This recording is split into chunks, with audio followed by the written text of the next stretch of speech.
आज ମୁଁ ନେଇକି ଆସିଛି ଲାଉ କ୍ଷୀର ଏବଂ ଚାଉଳର ପୋଡ଼ପିଠାଟିଏ ଯେଉଁଥିରେ ମୁଁ ଚୁନା ବନେଇକି ପୋଡ଼ପିଠା ବନେଇନି। ଏଥିରେ ଆପଣମାନଙ୍କୁ ବହୁତ କମ୍ ସମୟ ଲାଗିବ କାରଣ ଏଇଟା ବିନା ଚୁନା ବନେଇବାରେ ପୋଡ଼ପିଠାଟି ହେଇଯିବ।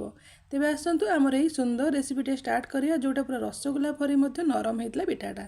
ତେବେ ନମସ୍କାର ଦର୍ଶକ ବନ୍ଧୁ, ଅଥେଣ୍ଟିକ୍ ଟେଷ୍ଟ ଅଫ୍ ଓଡ଼ିଶାକୁ ଆପଣମାନଙ୍କୁ ସ୍ୱାଗତ ଜଣାଉଛି। ଆଜି ରେସିପି ଷ୍ଟାର୍ଟ କରିବା। ତେବେ ରେସିପି ଲାଗି ଦେଖନ୍ତୁ, ଏଠି ମୁଁ ଗୋଟେ ବଡ଼ ତାଟିଆରେ ତାଟିଏ ଅରୁଆ ଚାଉଳ ନେଇଯାଇଥିଲି, ଯେଉଁଟାକୁ 3 ଘଣ୍ଟା ପାଇଁ ଭିଜେଇକି ରଖେଇକି ତାକୁ ଦେଇଥିଲି ଏବଂ ତାକୁ ଧୋଇକି ନେଇ ଆସିଛି।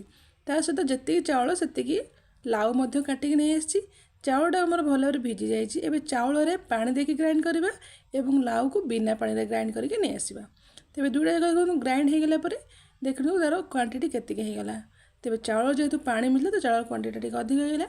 ଏବେ ଘିଅ ଟିକେ ଗରମ କରି ସେଥିରେ କିଛି ଡ୍ରାଏ ଫ୍ରୁଟ୍ ଭାଜିଦେବା। ତେବେ ଡ୍ରାଏ ଫ୍ରୁଟ୍ ଭାବରେ ମୁଁ ଏଠି କାଜୁ ଏବଂ ପିସ୍ତା ନେଇଛି। ତାକୁ ଟିକେ ହାଲକା ଭାଜି ସାରିଲା ପରେ ସେଥିରେ ମୁଁ ପକାଇଦେଲି କିସମିସ୍। ତେବେ ତିନିଟାକୁ ମିଶାଇକି ଆଉ 30-40 ସେକେଣ୍ଡ ପାଇଁ ଭାଜିଦେବା ଟିକେ ଏପଟ ସେପଟ କରିକି। ତାପରେ ସେସବୁକୁ କାଢ଼ିକି ନେଇ ଆସିବା। ଏବେ ସେହି କଡ଼େଇରେ ଦେଇଦେବି 1/2 ଲିଟର କ୍ଷୀର। ତେବେ କ୍ଷୀରଟା ଗୋଟେ ଛାଣିକି ପକାଇଦେବା, ରୁମ ପଡ଼ିଥିବାର ଚାନ୍ସେସ୍ ଥାଏ। ତେବେ କ୍ଷୀରଟାକୁ ଏବେ ଆମେ ଫୁଟିବା ପାଇଁ ଟିକେ ଛାଡ଼ିଦେବା। ତ କ୍ଷୀରଟା ଫୁଟିଲା ପରେ ସେଥିରେ ଦେଇଦେବା ଯେଉଁ ଲାଉକୁ ଗ୍ରାଇଣ୍ଡ କରି ରଖିଥିଲେ ତାକୁ ପକାଇଦେବା ଏବେ ସେଥିରେ, ଏବଂ ସେ ଦୁଇଟାକୁ ଭଲ ଭାବରେ ମିଶାଇକି ତାକୁ ମଧ୍ୟ କିଛି ସମୟ ପାଇଁ ଫୁଟାଇବାକୁ ଛାଡ଼ିଦେବା। ତେବେ ସେସବୁ ଫୁଟି ଆସିଲା ପରେ ସେଥିରେ ଆମେ ପକାଇଦେବା ଯେଉଁ ଚାଉଳ ଏବଂ ପାଣିକୁ ମିଶାଇ ଗ୍ରାଇଣ୍ଡ କରି ରଖିଥିଲେ ସେଇ ଚାଉଳର ପିଠଉଟାକୁ। ତେବେ ବିନା ଚୁନା କରିବାରେ ଆପଣ ଏମିତି ଗ୍ରାଇଣ୍ଡ କରିକି ବହୁତ ଆରାମସେ ଏମିତି ଗୋଟେ ପୋଡ଼ପିଠା ବନେଇ ପାରିବେ। ତେବେ ଦେଖନ୍ତୁ ସିଏ ଫୁଟିଗଲା। ତାପରେ ଏଥିରେ ମୁଁ ପକାଇଦେବି ମୋର ସେଇ ଚାଉଳର ଯେଉଁ ମିକ୍ସଚରଟା କରି ରଖିଲେ ପାଣି ସହିତ ମିଶାଇକି ସେଇଟାକୁ ଏବେ ପକାଇଦେବା। ତେବେ ତାକୁ ପକାଇଲା ପରେ ମୁଁ ଗୋଟେ ଜିନିଷ ଭୁଲ କରିଲି, ତାକୁ ମୁଁ ଫଟାଫଟ ଗୋଳେଇବାର ଥିଲା।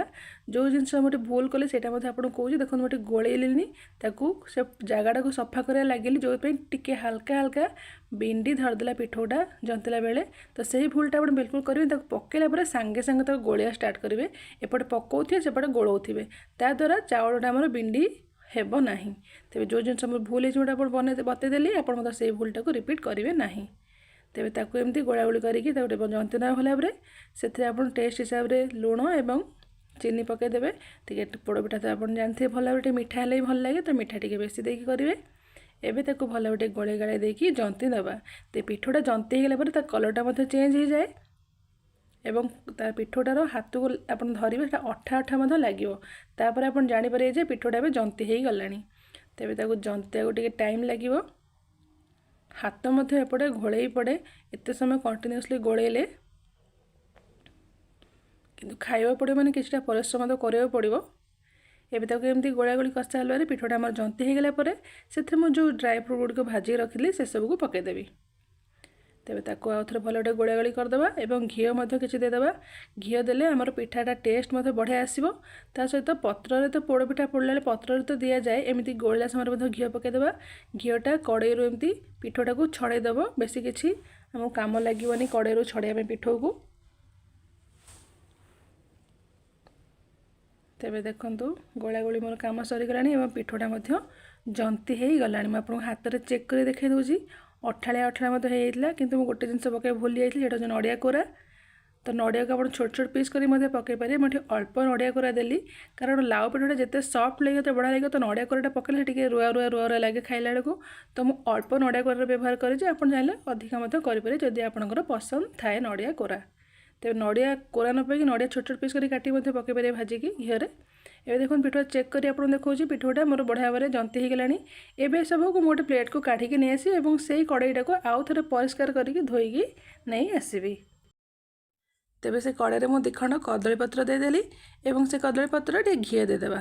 ଘିଅ ଦେବା ଦ୍ୱାରା ଆମର କଦଳୀ ପତ୍ରରେ ପିଠଉଟା ଲାଗିବନି ଏବଂ ପିଠାଟା ବହୁତ ସୁନ୍ଦର ସଫ୍ଟ ମଧ୍ୟ ବନିବ। ତେବେ ଘିଅ ଦେଇସାରିଲା ପରେ ଯେଉଁ ଜନ୍ତା ପିଠଉ ରଖିଥିଲେ ସେଇଟାକୁ ମଧ୍ୟ ସେଥିରେ ଏବେ ଦେଇଦେବା ଏବଂ ତାକୁ ଗୋଟେ ହାତରେ ସାଇଜ୍ କରିଦେବା ଚାରିପଟ, ଯେମିତି ଟିକେ ଗୋଲ ସେପ୍ ହେଇଯିବ। ତେବେ ନିଆଁରେ ଯେତେବେଳେ ଆମର ଚୁଲିରେ କରନ୍ତି ତଳେ ଉପରେ ଯେଉଁ ଘଷି ନିଆଁ ଦିଆଯାଏ ବୋଲି ପିଠାଟା ଆଉ ଲଉଟେଇବା ବା ଏପଟ ସେପଟ କରିବା କିଛି ଆବଶ୍ୟକ ପଡ଼େ ନା। ତ ତାର ଏକାଥରକରେ ଏପଟ ତଳ ଉପର ଦୁଇପଟ ସାଇଡ଼୍ ସବୁଯାକ ଏକା ସାଙ୍ଗରେ ସିଝିଯାଏ। ଯେହେତୁ ଆମେ ଏଇଟା ଗ୍ୟାସ୍ରେ କରୁଛନ୍ତି ତ ଆମେ ତାକୁ ଗୋଟେ ସାଇଡ଼୍ ଏମିତି ଦେଇକି ତାକୁ ସାଇଜ୍ କରି କଦଳୀପତ୍ର ଦେଇ ଘୋଡ଼େଇକି ଛାଡ଼ିଦେବା ତଳ ସାଇଡ଼୍ ତଳ ପଟଟା ହେବା ଲାଗି ବା ସିଝିବା ଲାଗି। ତାପରେ ତାକୁ ଆମେ ଆଉ ଥରେ ପଲଟିବାକୁ ପଡ଼ିବ। तेबे देखो सीझीगला तल साइडटा आपन देखो काढ़ी ता साइड गुड़ा भी देखो सीझी जाइए केवल मझी जगहटा ही टिके देखा जाउची कंचालिया थिला भलिया। तो ताको एबे हमें पलटेदा तो पलटिया लगी कदली पत्रटा ता ऊपर आउथ देदेली एवं घोड़णी साहाय्य ताको आउथरे पलटई देबी। तो पलटिया लगी टे कष्ट होता कारण कड़ाईटा भी एपटे गरम थिला आ वेट मध्य थिला। तो मोटा बेस थिबा कड़ाईटा वेट ता सहित पिठाटा मध्य एबे देखो ताको उल्टै देली ता सहित एबे आउ दुईटी खंड पत्र ता एपट साइड देदेवी कारण एबे गैस जेहेतु आम पलटै बसा तो पिठाटा पोड़ जावर चांसेस थाए। तो आउ टिके मोटा करदे पत्र देकी एवं ताको पकईदेवा। तो कड़ाईटा बहुत गरम थिला ताको मु उपरु थाइकी पकईली नहले मो हाथ भी लगे चिंका। तेणु एबे ताको पलटै सारा पर आउ थोड़े ताको पत्र देकी घोड़े दबा। तेबे देखिथे अपन तल साइडटा केमती सीझी जाइए भल भाव एवं हल्का क्रिस्पी मध्य होइछि। तेबे ता आर साइडटा मध्य हेगला परे आपन मु देखौछि पिठाटा मोर बहुत भल भाव हो सारानी पिठाटा एबे ताको एबे मु काढ़ी देबी। तेबे सेहि भली भाव से घोड़णी साहाय्य रे ताको काढ़ी पलटै देकी तेबे ताको आगु आम किछि कदली पत्र रखी देली से कदली पत्र को ही डायरेक्ट पिठाटा को काढ़ी देली। तेबे पोड़ पिठा मोर रेडी हो गला। ये जो गोटे भूल करी जंतला समय से लगी ही मो पिठाटे फाटीगला ना सेटा ही फाटी ना था पिठाटा बहुत सुंदर होता है। आ पिठाटा बहुत नरम अच्छी पूरा रसगोला टाइप नरम अच्छी। तेज गरम अच्छी जब काटा ताले पिठाटा भांगीज तो थंडा कर छाड़देवा और थंडा है काटा। तेबे एबे थंडा तो पूरा हो नाला उषुम उषुम थी हेल्ले मुझे रही पारे काटी खाया लगी तो मुझे फटाफट काटिदेली। तेज थंडा है पिठा काटिले भल कटी हवा सहित ता सहित आप जो छोट छोट पीस करेंगे ना तार सेप बहुत भल आसो। तो पिठाटा बहुत नरम होता बहुत टेस्टी होता। आपन थरे एमती बनातु बहुत भल लगे आपको खाया। खाली मो जो भूलटा करछि से भूलटा को आपण माने रिपीट करेंगे। तो ये पिठा को छोट छोट पीस कर काटिदेवी एवं तो खाइबा को बस पड़ी। तेज देखु बहुत सुंदर ये पूरा ऑथेंटिक फूड आमर ओडिशार पोड़ पिठा। किंतु एबे तो चुली समस्त घरे घरे नाही तो गैस रे एमती सुंदर भाव में बहुत आराम से बिना चूना करार आपण मैंने सुंदर पोड़ पिठा कर परिबे। तो पोड़ पिठा मोर एबे रेडी हो गला यहाँ को खाइबा एबे एंजॉय करवा। तेबे आपण मानू जदि रेसिपीटी भल लगी थाए ताल चैनल को निश्चय सब्सक्राइब करदेबे ता सहित साइड ता बेल आइकन को प्रेस करदेबे। तेबे आपण मानू जदि पोड़ पिठा रेसिपीटी भल लगी ताल आपण फैमिली और फ्रेंड्स सहित शेयर करने को बिल्कुल भूलिबेनी। तेबे जो माने वीडियोटी को देखिछन्ती सेमानकु बहुत बहुत धन्यवाद।